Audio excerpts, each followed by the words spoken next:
அனைவருக்கும் வணக்கம். அதிகாரம் 52 தெரிந்து வினையாடல். குறள் 511 நன்மையும் தீமையும் நாடி நலம் புரிந்த தன்மையான் ஆளப்படும். இதன் பொருள், ஒரு செயலின் நன்மையையும் தீமையையும் ஆராய்ந்து நல்லதை செய்யும் ஒருவனையே பணியில் அமர்த்த வேண்டும்.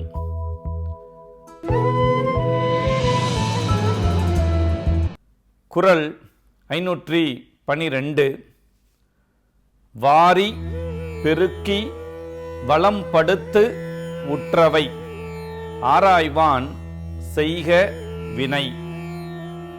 இதன் பொருள், பொருள் வரும் வழியை விரிவாக்கி செல்வ வளம் பெருக்கி வரும் இடையூறுகளை ஆராய்ந்து நீக்கி செயலாற்றுபவனிடமே பொறுப்பினை தருதல் வேண்டும்.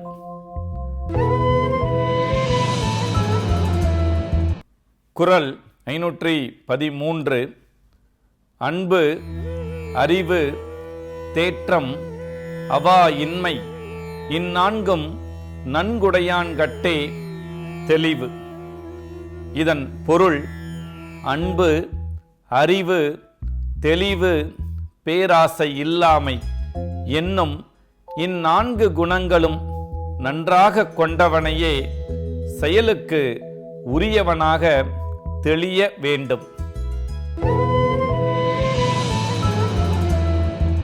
குறள் 514 எனை வகையான் தேறிய கண்ணும் வினை வகையான் வேறாகும் மாந்தர் பலர். இதன் பொருள், எல்லா வகையிலும் ஆராய்ந்து தெளிந்த பிறகும் செயலை மேற்கொண்டு செய்யும்போது அச்செயல் காரணமாக வேறுபடும் மக்கள் உலகத்தில் பலர் உண்டு.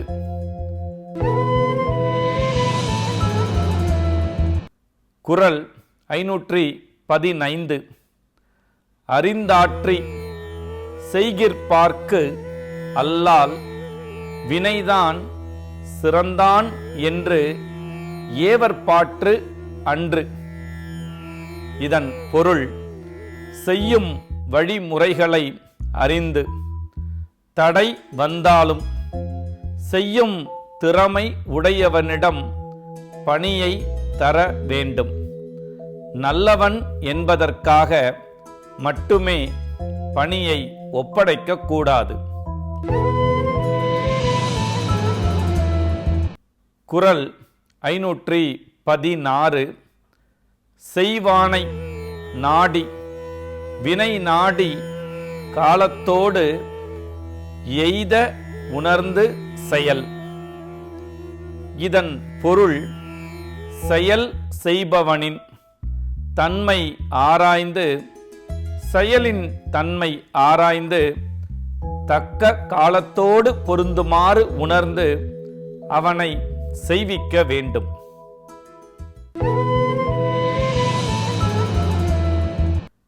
குறள் 517 இதனை இதனால் இவன் முடிக்கும் என்றாய்ந்து அதனை அவன்கண் விடல். இதன் பொருள், இந்த செயலை இவ்வகையால் இவன் செய்து முடிப்பான் என்று ஆராய்ந்து அந்த செயலை அவனிடமே செய்யுமாறு விட்டுவிடுதல் வேண்டும்.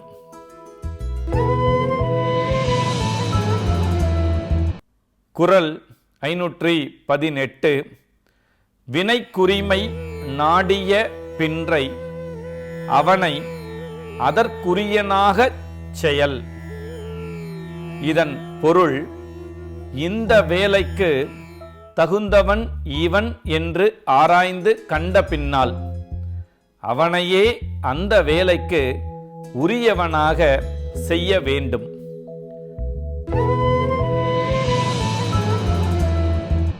குறள் 519. வினைக்கண் வினையுடையான் கேண்மை வேறாக நினைப்பானை நீங்கும் திரு. இதன் பொருள், எப்பொழுதும் தன் செயலை திறம்படச் செய்பவன் நட்பை தவறாக நினைக்கும் தலைவனை விட்டு செல்வம் நீங்கும்.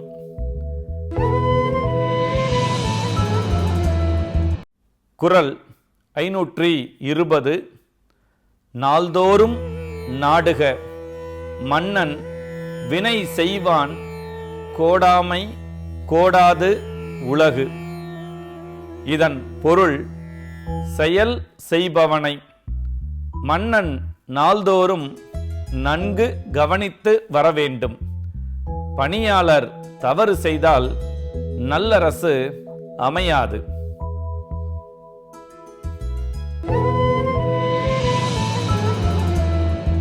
அதிகாரம் 53. சுற்றம் தழால். குறள் 521. பற்றற்ற கண்ணும் பழமை பாராட்டுதல் சுற்றத்தார் கண்ணே உள. இதன் பொருள், ஒருவன் எல்லா செல்வத்தையும் இழந்த காலத்திலும் அவனுக்கும் தமக்கும் இருந்த உறவை பாராட்டி பேசும் பண்பு உறவினர்களிடம் உண்டு.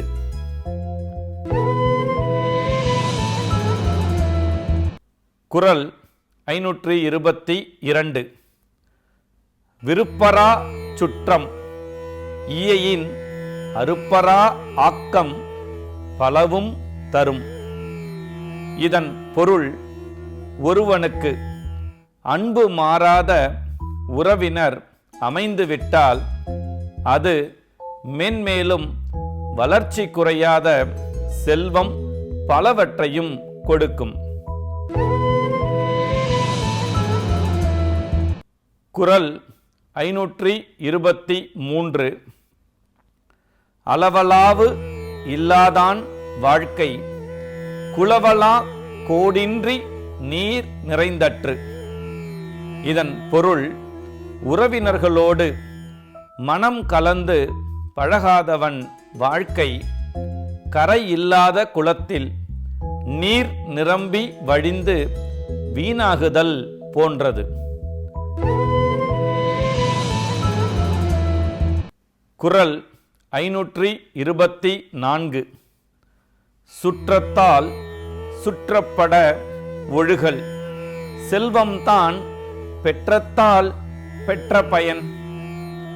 இதன் பொருள், செல்வத்தை பெற்ற ஒருவன் அதனால் அடையும் பயன் என்னவென்றால், தன் உறவினர்கள் தன்னை சூழ வாழ்தலே ஆகும். குறள் 525. கொடுத்தலும் இன்சொலும் ஆற்றின் அடுக்கிய சுற்றத்தால் சுற்றப்படும். இதன் பொருள், பொருள் கொடுத்தல் இனிய சொல் கூறுதல் ஆகிய இரண்டும் ஒருவனிடத்து இருக்குமானால் உறவினர் மென்மேலும் அவனை சூழ்ந்திருப்பர். குறள் 526. பெரும் கொடையான் பேனான் வெகுளி அவனின் மருங்குடையார் மாநிலத்து இல். இதன் பொருள், பெரிய கொடைப்பண்பும் கோபம் இல்லாதவனாகவும் ஒருவன் இருந்தால் அவனைப்போல் சுற்றத்தை உடையவர் உலகத்தில் யாரும் இல்லை. குறள் 527. காக்கை கரவா கரைந்துண்ணும் ஆக்கமும் அன்ன நீரார்க்கே உள. இதன் பொருள், காக்கை உண்ணும் போது அனைவரையும் அழைத்து உண்ணும். அது போன்ற குணம் உடையவர்க்கு செல்வமும் வந்து சேரும்.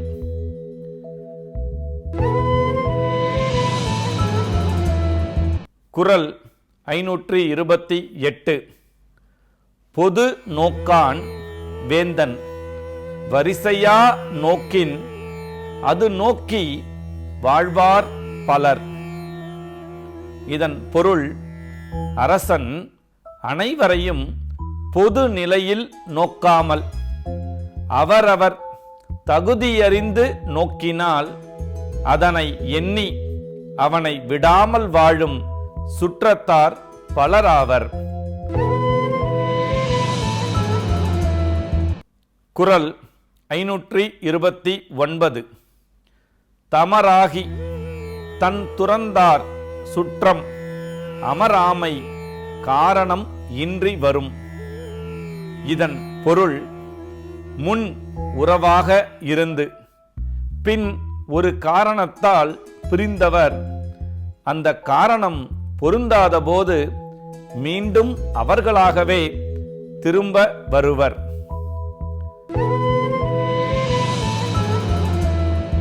குறள் 530. உழைப்பிரிந்து காரணத்தின் வந்தானை வேந்தன் இழைத்திருந்து எண்ணிக்கொளல். இதன் பொருள், பிரிந்து சென்று மீண்டும் ஒரு காரணமாக திரும்பி வந்தவனை அரசன் நன்கு ஆராய்ந்து ஏற்றுக்கொள்ளல் வேண்டும்.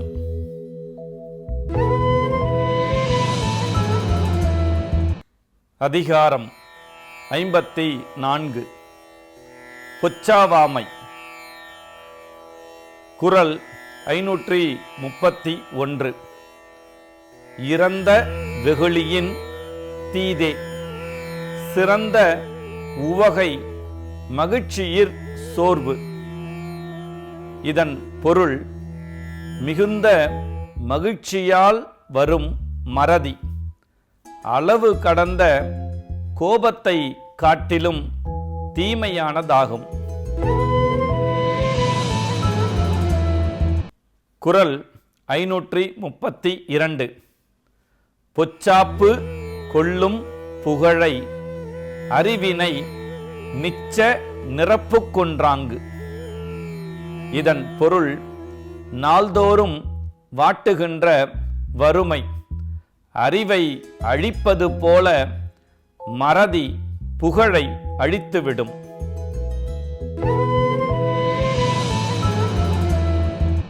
குறள் 533.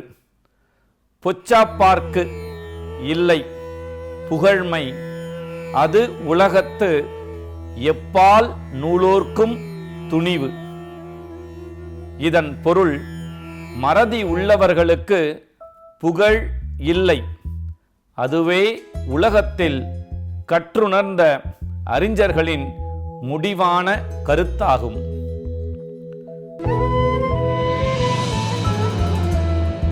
குறள் 534. அச்சம் உடையார்க்கு அறனில்லை ஆங்கில்லை பொச்சாப்பு உடையார்க்கு நன்கு. இதன் பொருள், அச்சம் உடையவனை எந்த பாதுகாப்பு அறனும் காக்காது, அதுபோல மறதி உடையவனுக்கு எந்த நன்மையும் இல்லை.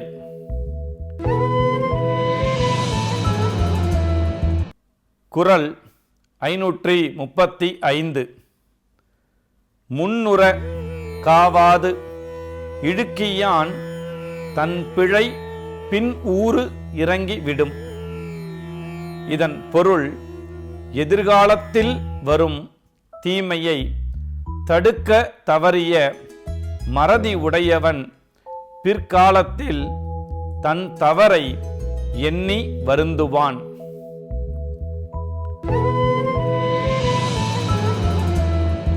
குறள் 536. இழுக்காமை யார் மாட்டும் என்றும் வழுக்காமை வாயின் அது ஒப்பது இல். இதன் பொருள் எவரிடத்தும் எக்காலத்தும் மறதி என்னும் குணம் மட்டும் இல்லாமல் இருந்துவிட்டால் அவருக்கு அதைவிட நன்மை வேறு எதுவும் இருக்க முடியாது. குறள் 537. அரிய என்று ஆகாத இல்லை பொச்சாவா கருவியால் போற்றி செய்யின். இதன் பொருள் மறவாமை என்னும் கருவி இருந்துவிட்டால் ஒருவரால் செய்ய முடியாத செயல் என்று எதுவும் இல்லை.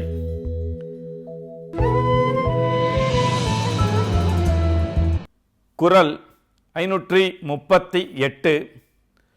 புகழ்ந்தவை போற்றி செயல் வேண்டும் செய்யாது இகழ்ந்தார்க்கு எழுமையும் இல்.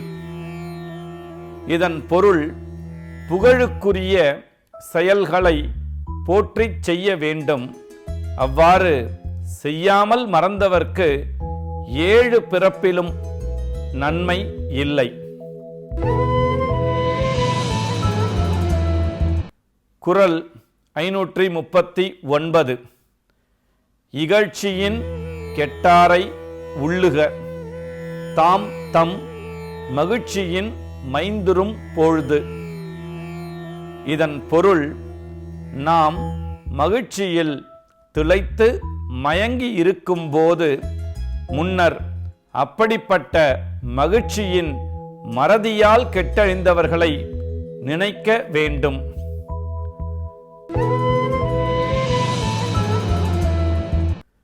குறள் 540. உள்ளியது எய்தல் எளிது மண் மற்றும் தான் உள்ளியது உள்ள பெறின். இதன் பொருள் நாம் அடைய வேண்டிய குறிக்கோளை இடைவிடாமல் நினைத்து கொண்டிருந்தால் நாம் நினைத்ததை நினைத்தபடியே அடைய முடியும். நன்றி, வணக்கம்.